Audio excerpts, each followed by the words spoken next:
भगवान श्री कृष्ण जब माता देवकी और पिता वसुदेव को कंस के चंगुल से छुड़ाने गए तब उनकी उम्र 14 वर्ष थी।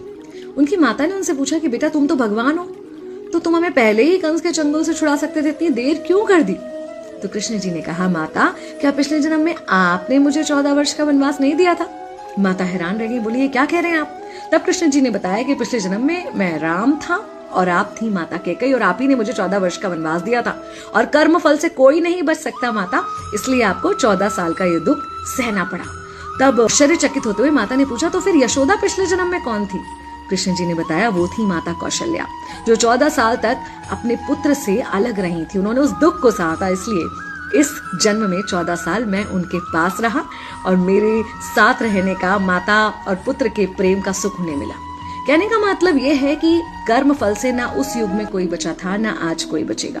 खुद भगवान भी कर्म फल से नहीं बच सकते, इसलिए अपने हर एक कर्म को बहुत सोच समझ कर कीजिए, क्योंकि जिसके भी खिलाफ आप कुछ गलत कर रहे हैं उससे आपकी शत्रुता कुछ समय या शायद एक जन्म की है, लेकिन उसके साथ कुछ गलत करके आप अपने कई जन्म बिगाड़ सकते हैं।